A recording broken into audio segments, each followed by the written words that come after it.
What's up, fantasy managers? This episode is the player pause for the Thursday night game. I'm doing the Chicago Bears. I'm going to discuss 6 players from that team. If you want to know who to start or sit, stick around for 7 seconds. You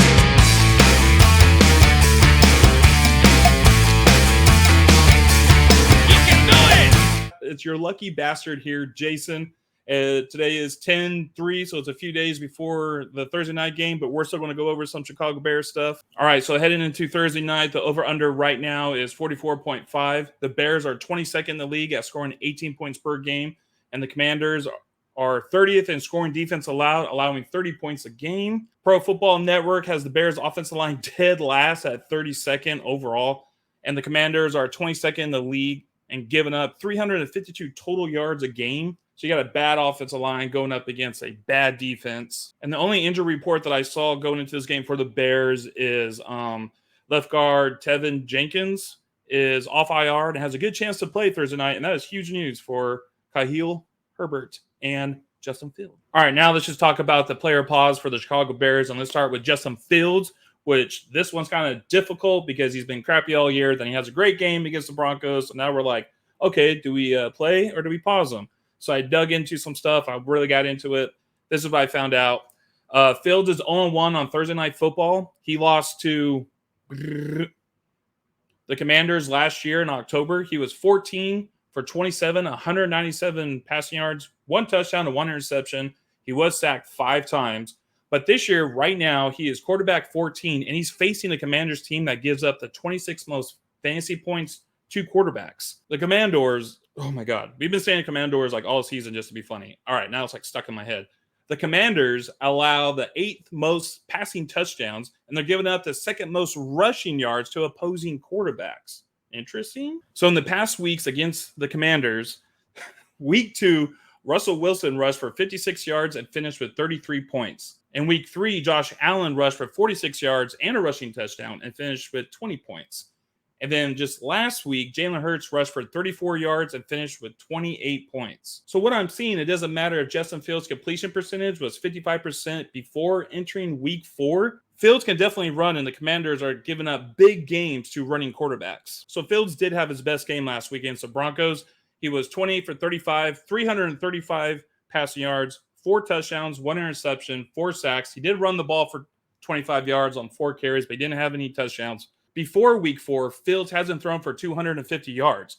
And even in week 3 against Kansas City, he didn't even throw for 100 yards. He threw for 99. So I went back and looked at the stats that Justin Fields has faced in previous weeks. In week 2, he played against Tampa Bay, that's 15th in total defense and 7th in scoring defense. Then in week 3, he played against the Kansas City Chiefs that are 8th in total defense and 5th in scoring defense. And then last week, when he played against the Broncos, he played against a very vulnerable defense that is 32nd in total defense and 32nd in scored defense.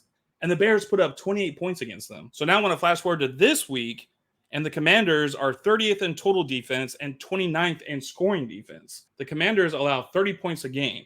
So from what I'm seeing, from what I read, it looks like we have a possibility of him blowing up again like he did last week because he's playing against a similar defense that just sucks.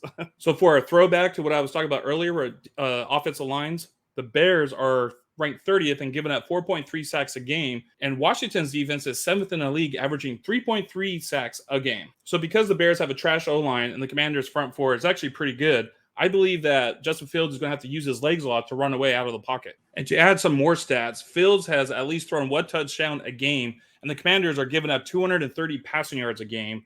Also, and this is huge, Fields leads the team in goal line rushes. Let's get a rushing touchdown this game, and I play Justin Fields. All right, so now let's talk about the rushing game of the Chicago Bears. I'm going to start off with Khalil Herbert. He is running back 22, facing a defense that gives up the 15th most fantasy points to running backs. That's not good, but it's not bad. And when he played against the Commanders last year, he finished with 7 rushes on 74 yards on 0 touchdowns, but that is 10.6 yards per carry. That's amazing. So last week against the Broncos, he had 18 rushes for 103 yards, 0 touchdowns, but he averaged 5.7 yards per carry, which is still great. That's amazing.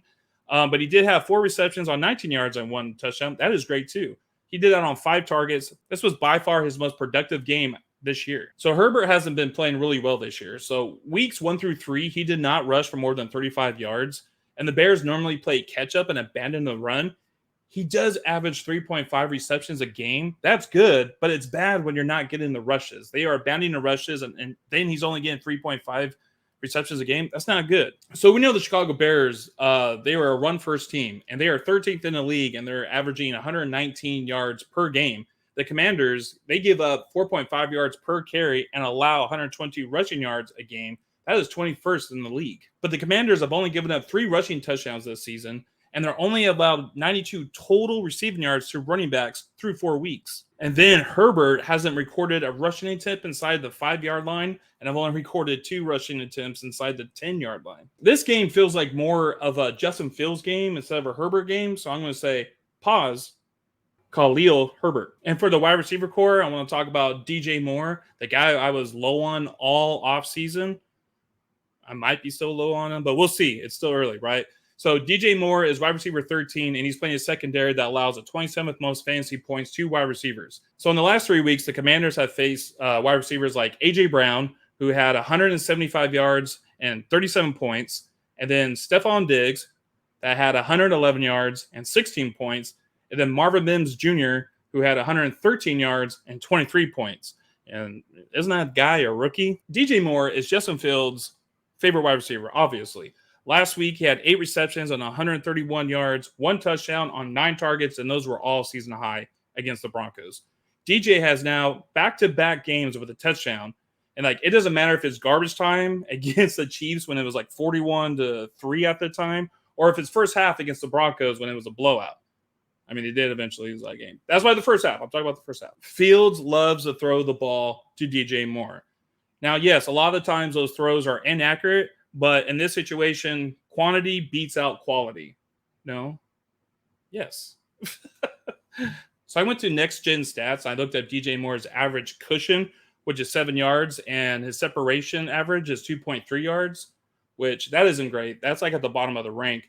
But his average target air yards is 13, and with an average of 5 yards after the catch, which means in a PPR, he's averaging close to 3 points per catch. DJ is facing another weak secondary, and these are the times that you play DJ Moore. So now let's talk about the gamble of the week, Darnell Mooney. Now, last week against the Broncos, he had 4 receptions for 51 yards, 0 touchdowns. He did it on 4 targets, 100% catch rate. But the 2 games before week 4, he totaled only 1 target and he had no receptions in week 3 or week 2. Where'd he go? I don't know. I couldn't find him.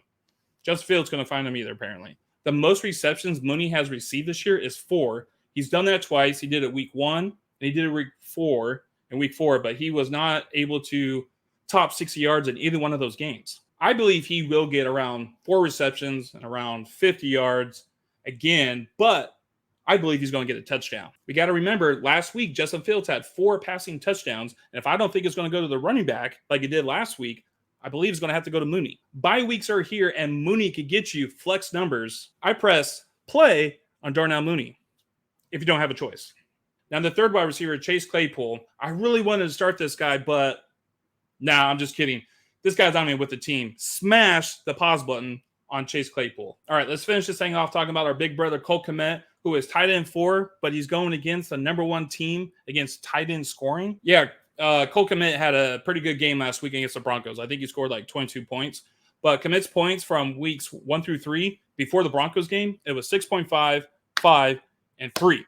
And now he plays against the Commanders, who's given up only 13 receptions on 83 yards and 0 touchdowns this year. Then in week 4 against the Broncos, he had 7 receptions, 85 yards, 2 touchdowns on 9 targets. He was tied first with DJ Moore, 4 targets. But the Broncos allow the 29th most fantasy points to tight ends. Remember when I say this, play everybody that you have against the Denver Broncos. They are just horrible. They're trash. Take that Broncos game out, throw it away, and Kmet is averaging 3.5 receptions and 5 targets a game. I see this game being more about Fields and Moore and Mooney being the top players of the game. So I pause on Kmet. So that wraps up this episode of Player Pause for the Thursday night game with the Chicago Bears.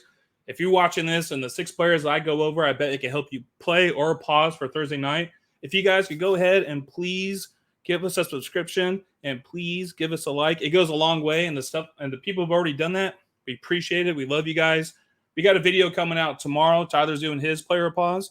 Until then, I'll talk to you guys later. Deuces.